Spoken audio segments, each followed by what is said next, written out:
너 그건 뭐야?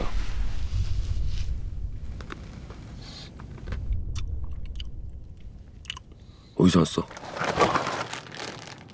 나 2개, 너 하나. 먹자. 자, 먹어. 괜찮아, 편하게 해. 괜찮아. 니들은 간을 안 하는구나. 응?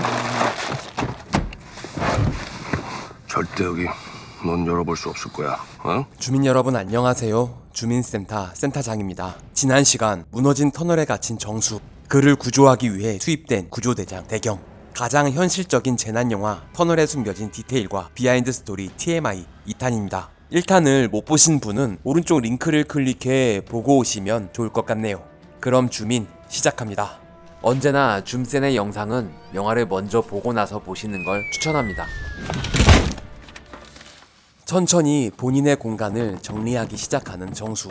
곧 구조될 거라 생각하는 낙천적인 성격을 표현했습니다. 조수석 헤드레스트가 길어서 천장에 다 못 뽑는 건 생각지도 못한 장면이었다고 합니다. NG가 날 상황이었지만 자연스러운 연기로 이 컷을 살렸습니다. 테스트용 차를 협찬 받았는데 이게 이렇게 길 줄은 몰랐다고 하네요. 운전석의 헤드레스트는 미리 잘라놓고 뽑았습니다. 새롭게 꾸며 하도터널로 만든 옥천 터널입니다. 양 옆에 조명을 안전하게 설치하려면 땅을 깊게 파야 해서 실제로 설치는 하지 못하고 CG로 심어 만들었다고 하네요. 구조대 드론을 따라 들어가는 수십 대의 언론사 드론. 거리 유지하세요. 실제로 몇 대만 띄우고 CG로 복붙해서 늘렸다고 하는데요. 사실 웬만한 드론은 서로 간의 전파 방해로 인해 동시에 여러 대 날리는 건 불가능하다고 하네요. 뭐야, 왜 그래? 떨어지는 드론은 CG로 만들었다고 합니다. 드론이 실패하자 터널 안으로 직접 들어가는 대경. 대경이라는 인물은 차를 잘 바꾸지 않아 구형 SUV를 탈 것 같다는 설정입니다. 중고로 2대를 구입해 2대 다 촬영 후 폐차시켰다고 하네요. 불 꺼진 터널 내부는 실제 옥천 터널 안에서 찍었습니다. 터널 안에 소품 돌과 철근을 쌓아 만들었다고 하는데요. 콩가루보다 실제 먼지가 더 많고 한쪽이 막혀있는 폐 터널이라 공기가 너무 안 좋아 조금만 촬영해도 피곤해졌다고 하네요. 사모님 전화인데요. 자동차 그 빵빵 소리 내가 들은 것 같은데 2번 크락션이요. 아 이게 들린대요? 무너진 터널 안에서 저렇게 경적을 울려도 되나? 우리가 생각보다 좀 빨리 만날 것 같습니다. 들리긴 했는데 경적 소리의 충격으로 2차 붕괴가 시작됩니다. CG 기술이 워낙에 좋아서 화면을 채울 수는 있는데 중력과 충격의 느낌까지 살리기 어려워서 실제 돌을 떨어뜨려 찍은 후 합성해 만들었습니다. 그리고 부족한 부분에 분진과 작은 돌을 CG로 만들었죠. 미친 듯이 후진하는 대경. 오달수 형님은 운전을 잘 못하는 걸로 유명한데요. 몇몇 컷은 달수 형님이 직접 운전했는데 운전 미숙으로 차가 휙 돌아가 사고가 날 뻔한 걸 보고 감독은 그게 좋아 보여 대역 배우가 그 실수를 그대로 재현해 촬영했다고 하네요. 힘들지? 타고 가. 물 줘. 안전함이 깨진다는 이미지를 만들고 싶어서 안전한 간판이 땅에 떨어지며 깨질 거라 생각하고 준비했는데 너무 잘 만들어서 깨지지 않았다고 하네요. 영화 플란다스의 개 이후로 달리기의 고수가 된 배두나 배우. 겁나 빨리 뛰는 척 하면서 카메라와의 간격을 유지하며 속도 조절하는 게 보통 일이 아니라고 하네요. 양옆이 막혔으니 위에서 뚫고 들어갈 수밖에 없습니다. 실제 시추기는 아니고 영월 야산에 산을 깎아 공간을 만들고 시추기와 유사하게 만든 소품을 세워 만들었습니다. 저희 정부는 최선을 다하겠습니다. 사진이 중요한 우리 장관님. 감독과 배우가 가장 좋아하는 장면이라고 합니다. 배두나 배우는 세연의 입장에 몰입해서 이들에게 잘 보여야 남편을 살려줄 것 같으니 아무 말 없이 사진 찍는데 협조했다고 하는데요. 촬영이 끝나고 관객의 입장에서 화면을 볼 때는 너무 화가 났다고 하네요. 붕괴 3일차 터널 안에서 적응해 가고 있는 정수. 뭐가 어찌됐건 먹는 거 하나는 하정우가 탑인 듯. 곧 구조될 거라 생각하고 여흥으로 차 안을 뒤지는 낙천적인 정수씨. 전등을 득템했습니다. 보통 전등보다 빛이 더 넓게 퍼지도록 특수 제작한 전등이라고 합니다. 조기축구의 골키퍼였던 정수, 주말 부부인 그가 그동안 입었던 빨래를 모아 집으로 가져가고 있었다는 설정입니다. 골키퍼 장갑을 준비할까 하다가 그게 있으면 손도 따뜻해지고 고생이 덜할 것 같아서 장갑 설정은 삭제했다고 하네요. 야, 시키야, 너 왜 있어? 어둠 속에서 나타난 강아지 한 마리. 영화를 찍을 때 개랑 애, 불이 나오면 촬영이 힘들어진다는 말이 있죠. 역시나 말을 잘 듣지 않아 고생이 많았다고 합니다. 깜짝 놀라는 장면이 많아서 개가 스트레스를 받을까봐 2마리를 준비해 번갈아 가며 촬영했다고 하네요. 저기 여기 사람 있어요? 마치 탐험하듯 다른 공간으로 넘어가려는 정수. 그의 공간이 조금씩 넓어지기 시작합니다. 소품으로 만든 세트이긴 하지만 너무 좁고 돌과 철근이 날카로운 게 많아 몸에 생채기가 많이 났다고 하네요. 아, 아프네. 감독은 진짜 힘들어 보이면서 너무 코믹하지도 않은 적절하게 균형 잡힌 하정우 배우의 연기가 너무 좋았다고 하죠. 괜찮으세요? 아저씨 불이요. 3일 만에 사람을 만나게 된 정수. 남지현 배우가 맡은 미나라는 캐릭터는 초중고 대학교까지 긴 터널을 마치고 신입사원으로 새로운 삶이 시작되는 시점인데 어른들의 잘못으로 생긴 실제 터널로 인해 삶이 막힌다는 의미로 20대 초중반의 여자가 엄마 차를 끌고 나왔다고 설정했습니다. 대한민국이 총동원해가지고 우리 구하려고 엄청나게 노력하고 있을 거예요, 밖에서. 그나저나 하정우 배우 표정이 좀 편안해졌는데요. 몇 날 며칠을 혼자서 모노 드라마처럼 연기하다가 사람을 만나 연기하니 진짜로 너무 반가워서 연기에 많은 도움이 됐다고 하네요. 감독은 하정우 배우에게 테이크가 길어지면서 생기는 틈을 애드립으로 채워달라는 주문을 했다고 합니다. 남지현 배우는 아역 배우 출신으로 캐릭터 해석력이 좋아서 하정우 배우의 애드리브에 놀라지 않고 전부 다 받아냈다고 하네요. 감독은 편집할 때 매 테이크마다 조금씩 다른 연기와 대사를 보며 마치 뷔페에서 맛있는 음식 고르는 듯한 행복을 느꼈다고 합니다. 탱이야 이리 와. 얼굴에 꿀로 만든 피를 발라놔서 잘 핥아 먹었다고 하네요. 물 좀 있나요?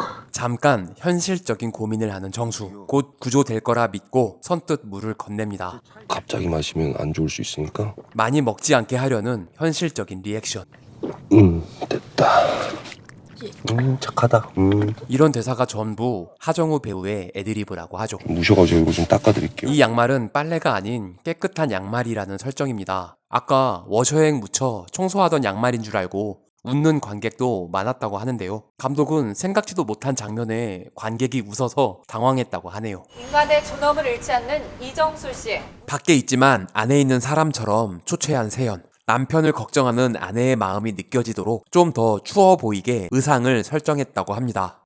배두나 배우는 다크서클을 만들고 싶어서 일부러 잠을 자지 않고 초췌한 얼굴색을 그대로 표현하기 위해 노메이크업으로 촬영했다고 하네요. 촬영 전 조명과 카메라를 세팅할 때 배두나 배우가 감정을 잡기 위해 먼저 들어와 앉아서 대기하고 있었다고 하는데요. 그때 아무 생각 없이 밥 뚜껑을 열어보는 걸 감독이 발견하고 느낌이 너무 좋아서 이 설정을 현장에서 즉석으로 추가했다고 합니다. 클래식 전문 채널입니다. 유일하게 잡히는 라디오 방송의 DJ는 영화평론가 이동진 님이 특별 출연했습니다. 아이고, 집에 왔다. 아무리 정부 치면 집이라지만 이곳이 집이 됐네요. 미나의 차에서 한 5일 촬영하다 본인의 세트로 돌아오니까 본인도 모르게 나온 애드리브라고 하네요. 같이 먹어야지. 케이크 상하기 전에 빨리 먹으라고 했는데 아끼다 똥대고 말았네요. 이 개새끼야! 이렇게 소리를 지르고 다른 개로 교체했다고 합니다. 아유 되는데. 만약 누군가가 죽는다면 가장 착한 사람이 죽을 거라 생각한 감독은 보기만 해도 착해 보이는 웃음을 가진 짠용 형님을 캐스팅했습니다. 괜찮아요. 옆에 고참 인부는 오달수 배우가 연극할 때부터 존경하던 당시 서울시 극단 소속이었던 이창직 배우라고 하네요. 바람 빠진 축구공을 베고 있는 정수. 영화 캐스트 어웨이의 윌슨을 떠올리며 윌슨 브랜드의 축구공으로 설정했습니다. 나중에 탱이가 이 공에 휘를 하기도 하는데요. 처음 시나리오를 쓸 때 탱이가 윌슨을 물어뜯고 정수가 윌슨이라며 외치며 울부짖는 장면을 넣었다가 오마주라고 하기엔 너무 오글거려서 바로 뺐다고 합니다. 미나씨, 잠깐 물을 가지러 다녀온 사이 미나가 그만 정수에게 공포가 엄습합니다. 하정우 배우가 감정에 몰입해 돌을 밀었더니 너무 쉽게 움직여서 스태프들이 돌 위로 올라가 붙잡아 고정시킨 후 밀었다고 합니다. 진짜 콘크리트 돌로 세트를 만들 순 없으니까요. 어제 사망자가 발생한 파도 터널 붕괴 원인에 대한 조사가 진행되는 가운데 이 씨는 한강대교 남단에 있는 상도 터널에서 촬영했습니다. 암석 붕괴 방지를 위한 악벌대가 단위당 10개씩 들어가야 됩니다. 그러니까 누가 제대로 느꼈습니까? 이 뉴스는 감독이 꾸며낸 게 아니라 몇 년 전 뉴스에서 봤던 보도였는데 다시는 이런 뉴스가 나오지 않길 바라며 그대로 사용했다고 합니다. 솔직히 저 못 구하죠? 영업사원 분들이 항상 차에 양복을 걸어두는 것을 보고 정수가 차에 걸어뒀던 양복을 껴입는다는 설정을 추가했습니다. 물 떨어지기 전에 구하러 오신다면서요. 이제 물이 다 떨어졌습니다. 이 소변은 무균 상태로 나오기 때문에 드셔보셨어요? 죄송합니다. 못 먹어봤습니다. 구조대장이 죄송할 일은 아닌 것 같은데 본인 잘못이 아니어도 상대방에게 공감하고 미안해할 줄 아는 인간적인 대경의 캐릭터를 담은 대사입니다. 붕괴 9일차 탱이가 먹던 게사료를 발견합니다. 어디서 왔어? 개봉 당시 애견샵에서 하정우가 먹은 사료라며 팔기도 했죠. 하다 게사료까지 맛있게 먹는 하정우. 그는 대체 니들은 간을 안 하는구나. 특별히 해조류가 들어가 피부 건강에 좋은 게사료를 준비해서 실제로 많이 먹었다고 합니다. 맛이 없어서 그렇지 먹을만 하긴 했다고 하는데요. 감독님은 딱 한 개 먹어보고 다시는 먹지 않으셨다고. 지져봐. 왜? 이 새끼. 이걸 이렇게 살려낸다고? 이런 게 계획한다고 되는 것도 아니고 강아지가 갑자기 덤벼서 깜짝 놀란 것을 그대로 사용했습니다. 이 되나? 아니 그걸 왜... 생각지도 못한 공간을 발견한 정수. 정수의 공간이 점차 넓어지면서 카메라 앵글도 조금씩 와이드로 바뀌기 시작합니다. 관객들까지 개방감을 느끼도록 의도했다고 하네요. 쇼생크 탈출의 한 장면 같네요. 실제 지네를 몇 마리 준비했다고 합니다. 혹시 모를 알러지가 생길 수도 있어 약까지 준비해뒀다고 하네요. 자, 가장 한국적이고 현실적인 재난영화 터널 비하인드 스토리 2탄이었습니다. 다음 시간 탱이의 안전을 위해 촬영팀이 고생했던 이유, 촬영 당시 감독에겐 거의 축복 같은 눈이 내린 사연, 흥미진진한 비하인드 스토리가 준비되어 있습니다. 다음 영상을 기대해주세요. 여기서 잠깐! 오른쪽 링크를 클릭해 주민센터 민원인으로 멤버십 가입을 하시면 다음 영상을 지금 즉시 공개 전에 미리 보실 수 있습니다. 또한 센터장과 살아가는 이야기를 나누는 소통의 장 게시판을 준비했는데요. 멤버십 가입으로 외로운 센터장의 친구가 되어 주시기 바랍니다. 구독과 좋아요는 사랑입니다. 종 모양 클릭으로 알림 설정까지 하시면 주민센터와 좀 더 가까워집니다. 부디 조.9R 부탁드립니다. 시청해주셔서 감사합니다. 지금까지 센터장이었습니다. 다음 영상도 기대해주세요.